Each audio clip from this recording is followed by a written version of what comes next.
Plantation mistresses have generally been portrayed in popular culture as tragic figures, the sweet, demure white women trapped in a loveless marriage with a brutal, adulterous husband whose roving eye inevitably alights on the enslaved black women in his charge.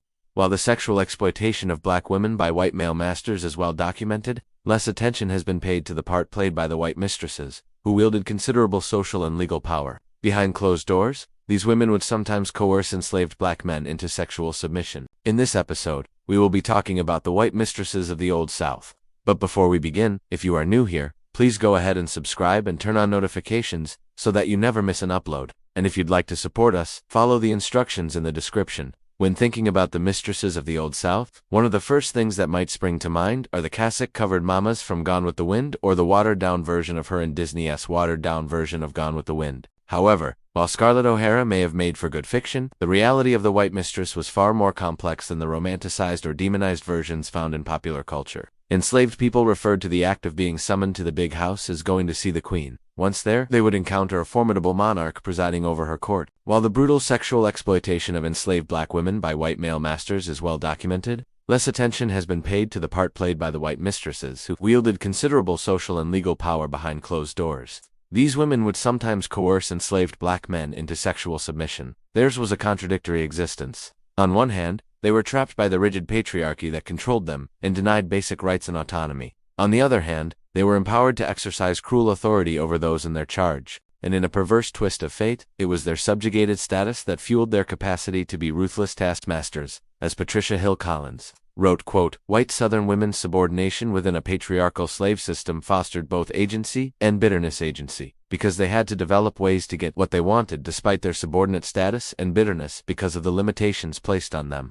Women of the upper classes were legally and socially subordinate to men. They could not vote, own property, or make contracts in their own name. Marriages were arranged by fathers or other male relatives, and wives were expected to be subservient to their husbands' wishes. Yet despite these constraints, white women had more freedom of movement, education, and economic opportunities than women of any other race. A white woman's honor was considered her most prized possession. If she was judged to have behaved immodestly or had brought shame upon her family, she was considered damaged goods. To avoid this fate, white women strictly policed the behavior of enslaved women. Any perceived flirtation between enslaved women and white men, regardless of whether it was reciprocated, was seen as a threat.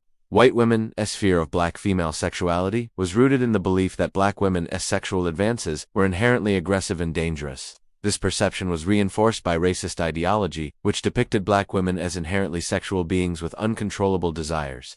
This perception was further complicated by the fact that white women themselves were largely denied sexual agency. Their sexuality was controlled by their fathers and later by their husbands. Consequently, white women projected their own repressed desires onto enslaved women, viewing them as sexually threatening and dangerous. Plantation mistresses were typically jealous and bitter. As Collins noted, their enforced confinement to domestic roles and dependence on male authority figures bred resentment and frustration.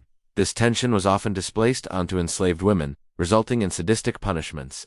For example, a North Carolina mistress flogged a young girl for the crime of smiling at a white man. In another case, a woman in Mississippi chained a girl to a bedpost and whipped her until she miscarried after accusing her of flirting with her husband. A woman in Alabama chained a pregnant woman to a cart and whipped her as punishment for laughing. While the sexual abuse of black women by white male masters has been widely discussed, the abuse of black men by white mistresses has received less attention. Legal scholar Deborah King notes that the sexual coercion of black men by white mistresses was a form of female agency within the confines of a patriarchal society. As King writes, quote, "The power to force black male slaves into sexual relations was one of the few areas in which white women could exercise autonomy and dominance. In a society where white women were severely restricted in their choices, sexual coercion became a means of asserting control and exerting dominance.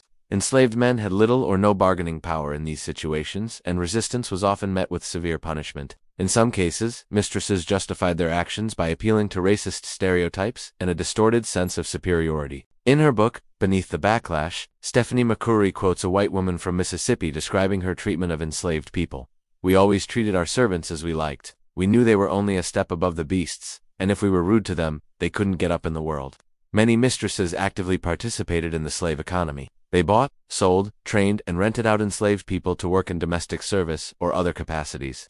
Enslaved people who worked in the big house were often required to live on site, providing constant availability for their mistresses' needs. This close proximity gave mistresses more direct control over their charges. In some cases, mistresses took great pride in their ability to shape the behavior and skills of enslaved people under their charge. They taught them how to cook, clean, and perform other domestic tasks, seeing it as a reflection of their own domestic authority.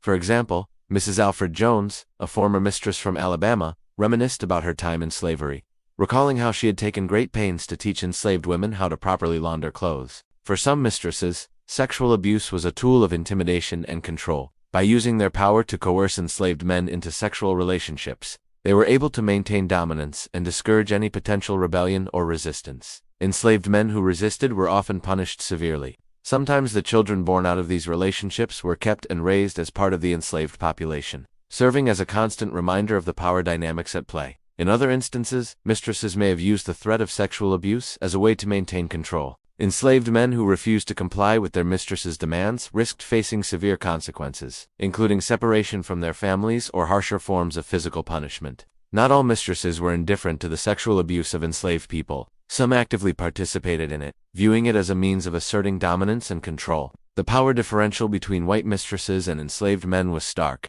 White women occupied a privileged position in society, while enslaved men were considered property with no rights or autonomy. This power imbalance allowed mistresses to exercise their authority without fear of reprisal. Oftentimes they used it to exert control over the enslaved population. In some instances, mistresses were directly involved in the slave trade, purchasing and selling enslaved people for profit.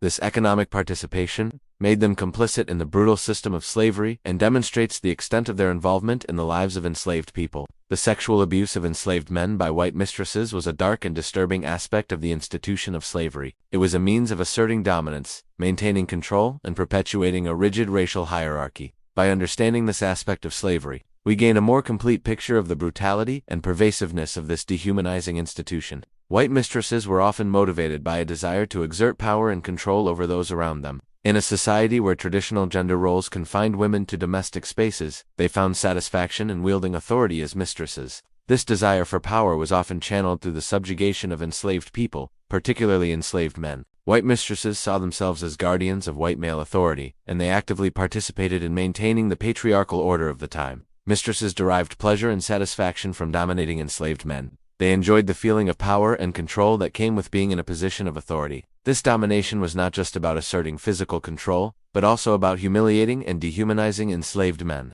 They were viewed as inferior beings who were meant to be controlled and mastered. White mistresses used sexual abuse as a means of asserting their dominance and maintaining social order.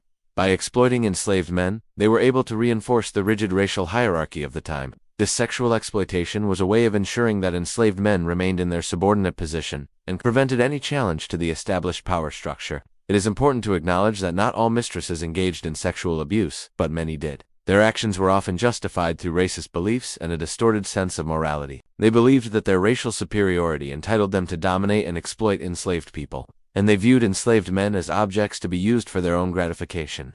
The mistresses of the Old South were neither the helpless victims nor the benevolent heroines portrayed in popular culture. They were shrewd, cunning, and ruthless women who wielded their power to control and exploit those in their charge.